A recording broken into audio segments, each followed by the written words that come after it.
I think that idea of being illusions, mirages, whatever you want to call it, I don't think that's new to the body. I think it's a lot more common than what we think. We are people who believe in a living God. We are people who believe in the power of God, yet we struggle somehow to see the manifestation of that. And I don't think that the manifestation of power is short circuited, is silent, is not operating. I think the short circuit of power is contingent on our worship or the lack thereof, meaning we have resulted to a place of strange fire. Anyway, I stayed in this place of being backslidden for a couple years. And it's not until just recently where I came to the end of myself. I mean, for some time now, I put away my vices and told God that you either gonna show up and show me that you're real, and you're either going to be everything I need, or, I'll just remain in this depressive, very, very depressive state.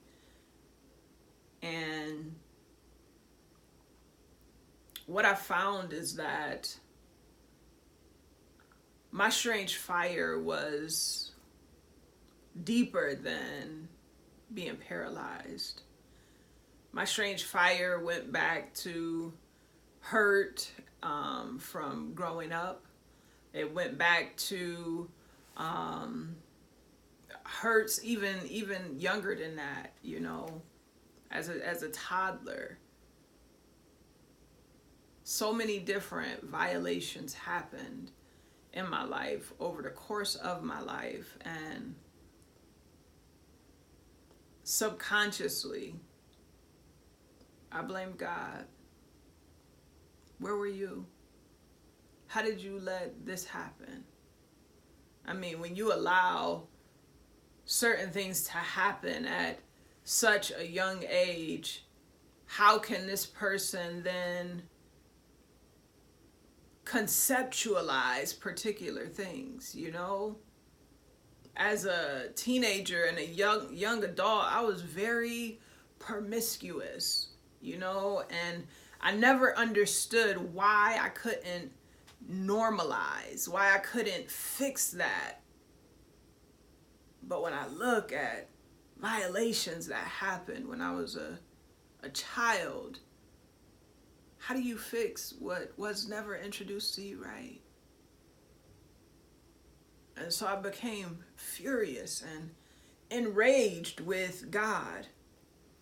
I became so angry and depressed because it seems that from the time of conception almost, there has been such an attack on my life, on every aspect of my life. And it's just like, when is it gonna be better? And you're the only one that can make it better. You said that you sent your son to die for me, and he deems me worthy. So if you don't validate me in this time, if you don't validate me in this season, then it's just not gonna get done. I'm just gonna stay here. I threw myself on the altar for weeks and just stayed there. I was depressed. I couldn't work. I couldn't function. But I was tired of the strange fire, and I was tired of my vices because they didn't profit me nothing, right? Them things only led to death. And I didn't want to look like certain family members. I wanted my life to be full. And so I'm going to dedicate myself to this, and I'm going to wait for you to move. No matter how long it takes for you to move, I'm going to be right here. And so I spent so many days crying all day, all day, all day, waking up crying, middle of the day crying, just uncontrollably, unable to fix it, knowing that something was wrong, but I couldn't pull myself out of it because every offense, every violation I was feeling all at once. And if God didn't fix it, it wasn't going to get fixed. There was no drink that was going to take this away, right? There was no temporary lover that was going to numb me to get through this. I had been down those roads before. I know what they offer. And I didn't want those things. So I waited. And one day I was coming from church. And as I came from church, I ride down the trail. It's a nice trail, scenic trail by my house. And I'm riding down the trail and I'm crying. Oh, like a baby. I mean, just boo-hooing. And I said within myself, you know, I knew I had a medical appointment coming up, and I said, I'm going to ask my doctor for medication, like to help with the depression. Now, mind you, I've been in my situation for 13 years. I only take one medication, and that helps with muscle spasms. I'm not a fan of medications. Every time I go to, they try to give me something else, you know.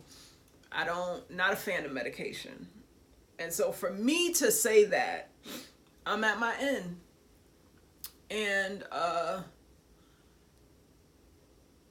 thought it. And I heard Yahuwah speak and say, Nicole, those things didn't kill you. So small, so minor, but it was everything I needed to begin to turn my mind and begin to turn on how I saw myself. Because I saw myself as a victim. I saw myself as defeated. And this helped me to realize that in spite of every attack that has come against me, sexually, physically, emotionally, psychologically, generationally, it didn't kill me, right? And that was the assignment of all of those things. The assignment was to kill me, not just to kill me, but to kill the purpose in me, why I was created. And so I began to have more discussions. I was already talking to God. I would talk to him with my tears.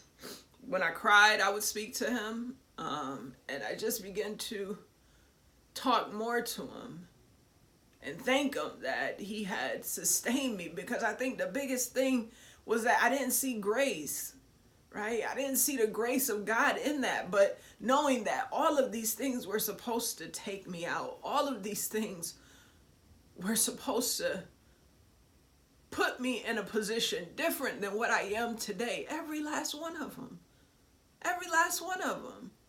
was meant to kill things in me. When I realized that, it was almost like from that place, from being at the bottom, you know, it was like God reached out his hand and he picked me up and dusted me off and was like, you all right? You know, you all right? I got you now.